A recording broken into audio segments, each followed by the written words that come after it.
자, 안녕하세요. 쿵쿵날입니다. 자, 오늘은 절대 사면 안 되는 빌라에 대해서 알려드리도록 하겠습니다. 저를 한번 따라와 보시죠. 자, 절대 사면 안 되는 빌라. 일단 가장 첫 번째, 이방 건축물. 자, 이방 건축물은 절대 사면 안 돼요. 이쪽에 보면 측면 봐주실래요? 저 위에 보면 5층에 저게 판넬이거든요. 저 베이지 색깔이. 판넬로 지금 뭔가 창고, 테라스를 만들어 놓은 것 같지 않아요? 이런 것들은 우리가 건축물 대장을 떼어봐야 되지만 지금 저쪽에 잘 살펴보면 건축의 마감 자체가 틀리지 않아요? 만약에 저렇게 할 것 같으면 저 쭉 올려가지고 제대로 된 빌라를 마감을 하면 되지. 갑자기 저렇게 이렇게 꺾였잖아요. 그쵸. 왜 그런지 아세요? 별 생각이 없었는데. 별 생각이 없어? 네. 내가 얘기해 줄게. 자, 저거는 이게 일조권 때문에 그래요. 일조권. 예, 건축을 지을 때는 일조권을 따져서 사선 형태로 해서 집을 지어야 되는 부분들이 있어서 그것 때문에 어쩔 수 없이 저렇게 지은 거예요. 근데 저기에 지어놓고 나니까 테라스가 너무 아까운 거지. 실거주자. 예, 창고는 없고. 우리 왜 살면서 잔짐들이 되게 많잖아. 뭐 자전거도 있고, 뭐 헬스 이런 거 기구도 있고. 그래서 빌라는 아파트처럼 베란다라든지 다용도실 이런 게 없다 보니까 빌라에 저렇게 많이 테라스에 창고를 져요. 근데 건축물 대장을 떼어보면 알겠지만 거의 100% 불법 건축물, 위반 건축물이에요.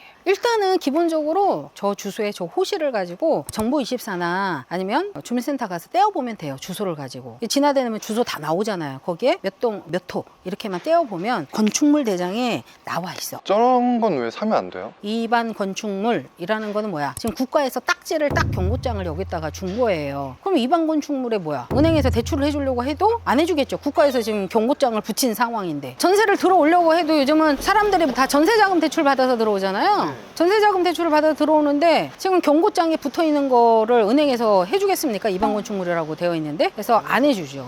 그래서 전세자금 대출 같은 것도 못 받고요. 자, 이거를 갖다가 팔려고 해요. 그럼 팔려고 하는데 나는 알지. 내가 저 테라스에 창고 지어서 했으니까. 근데 내가 PD님한테 팔 거야. 그럼 PD님이 잘 몰라가지고 넙죽 잘 샀으면 다행이지만 PD님이 이제 조금 이제 공부를 해가지고 이 건축물 대장에 보니까 위반 건축물이라고 돼 있는데 이거 괜찮은 거예요? 이렇게 얘기를 할 수 있겠죠. 그리고 매매를 하려고 하면 매매도 안 됩니다. 저런 위반 건축물은 매매도 안 돼요. 그러면 우선적으로 대출도 안 나오고 불법이어서 매매가 안 되는 그렇죠. 거네요? 위반 건축물은 말 그대로 경고장 딱 붙어있는 건물이기 때문에 대출도 안 나와요. 매매도 거의 힘들어요. 이행강제금까지. 자, 벌금까지 내는 게 이행강제금이라고 하는데 1년마다 벌금이 나온단 말이에요. 그래서 면적에 따라서 그 벌금은 몇만 원이 될 수도 있고 몇십만 원이 될 수도 있는데 어쨌거나 이행강제금도 나온다. 그래서 거의 쓰리콤보예요. 쓰리콤보라 산다는 것 자체가 여러 가지 생각을 좀 하고 사셔야 된다는 거예요.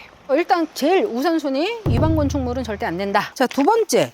가끔 빌라에 근생이 숨어 있어요. 근생이라고 하면 근린생활시설. 우리 왜 커피숍이 밑에 1층에 있는데 위에는 왠지 주택으로 쓰고 있는 그런 빌라들 보셨잖아요. 근데 거기에 커피점 말고도 2층, 3층 이런 데가 가끔 사무소, 병원, 학원 이런 식으로 등록이 되어 있는 근생 빌라들이 있어요. 근데 건축물 대장을 떼어보면 주택으로 안 돼 있어. 사무소, 학원 뭐 이런 걸로 돼 있다니까. 그래서 그런 아이들은 겉으로는 그냥 빌라지만 속에는 뭐다? 사무소 이러고다. 그러니까 결국 뭐야? 주택이 아니라는 거예요. 그래서 일단 초보자들은 근생은 접근 안 하시는 게 좋은 것 같아요.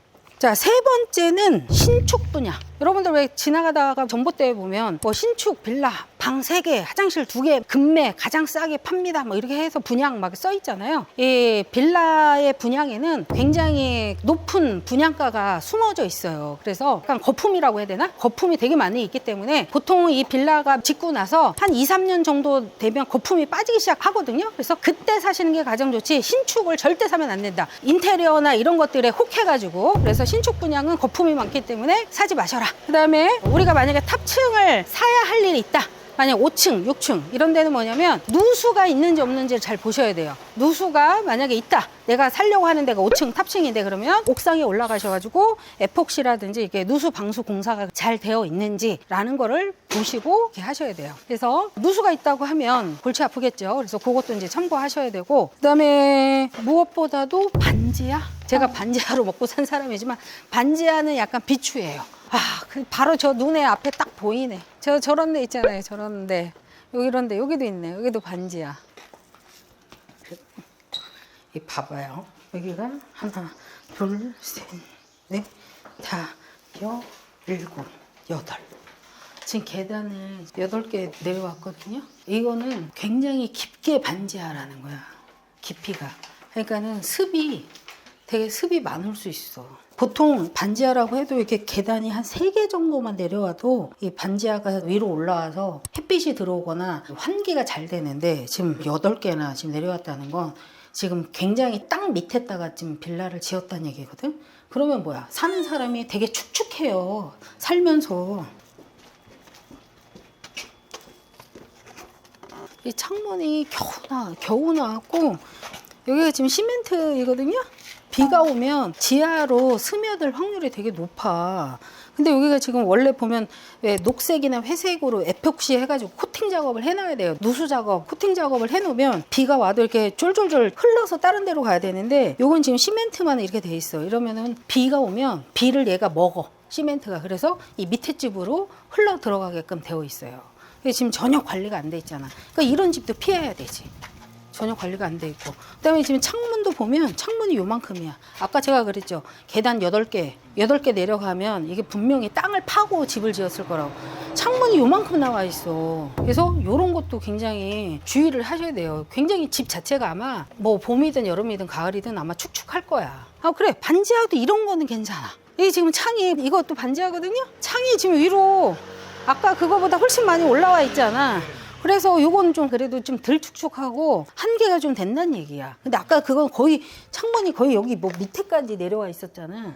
그래서 그런 것들은 완전 거의 최악이라는 거지, 최악. 여도 봐봐. 여기도 지금 반지하 건데 이 창을 갖다가 이렇게 있어서 환기를 할 수 있게끔 이렇게 해놨네. 옛날에 내가 경매 시작했을 때 요런 거 했어, 요런 거. 이렇게 반지하지만 1층 같은 느낌. 해 잘 들어오잖아. 그리고 창이 저 거의 위에까지 올라와 있어서 거의 1층이야, 1층. 근데 얘가 봐봐, 이 경사도가 지금 있잖아요. 자, 여기 반지하라서 가장 두려워하는 게 사람들이 비가 오면 우리 집으로 들어올 거다. 이게 반지하의 가장 큰 공포거든? 근데 여기 지금 오르막길이잖아요. 자, 이 집에서 만약에 비가 왔어, 많이 왔어. 누수가 될까요, 안 될까요? 안 이것도 돼요. 하나의 팁이에요. 왜? 어떻게 왜 안 돼? 당연히 높고 바로 빠지는 내리막길이 있어서 물이 떨어지지 않을까? 오, 제법 똑똑한데? 그러니까 이것도 하나의 큰 팁이야. 반지하지만 이게 언덕배기가 이렇게 높기 때문에 물이 고일 시간이 없는 거예요. 어쨌거나 물이 위에서 떨어지는 어디든 떨어져도 모여져도 결국은 밑으로 내려간다는 거야. 그래서 오히려 저렇게 1층 같은 반지하는 1층 같은 효과를 가지고 있다. 이렇게 보셔도 되죠. 지금 창문도 많이 위로 올라와 있지? 언덕배기지? 이런 거. 그래서 이런 데 보면 뭐 저기 서울의 그런 관악구, 신림동, 그다음에 경기도 성남 이런 데가 다 산동네거든. 그런데 이런 어떤 케이스들이 있다고 하면 나쁘진 않아요. 물론 가끔 등산을 해야 된다는 게 단점이긴 하지만. 근데도 경기도 성남도 그렇고 지금 신림 그쪽도 그렇고 일부 재개발로 그런 데가 대박이 터지기도 하기 때문에 어쨌거나 그거는 참고사항이다. 좋다. 자, 여러분 오늘 절대 사면 안 되는 빌라에 대해서 알아봤는데요. 사실 이게 쉽지는 않습니다. 제가 이렇게 몇 가지 설명을 이야기를 해도 그래서 이게 실전과 이론하고는 틀려요. 그래서 그냥 경매지에 나와 있는 사진이나 뭐 지도 보고 이거 괜찮네 라고 생각을 하지만 현장에 와보면 또 다른 이야기가 펼쳐진다는 거죠. 그래서 반드시 임장을 오셔서 판단을 하셔야 되고요. 제가 이야기한 최소 요 몇 가지에 대해서는 한번 하나씩 체크를 하시면 절대 이 빌라에 대해서 손해보거나 이런 일은 없을 겁니다. 그래서 이런 부분은 잘 체크하시고 본인한테 맞는 투자를 하시면 좋을 것 같습니다. 자, 저는 여기서 인사를 드리고 또 다른 현장에서 뵙도록 하겠습니다. 자, 고맙습니다.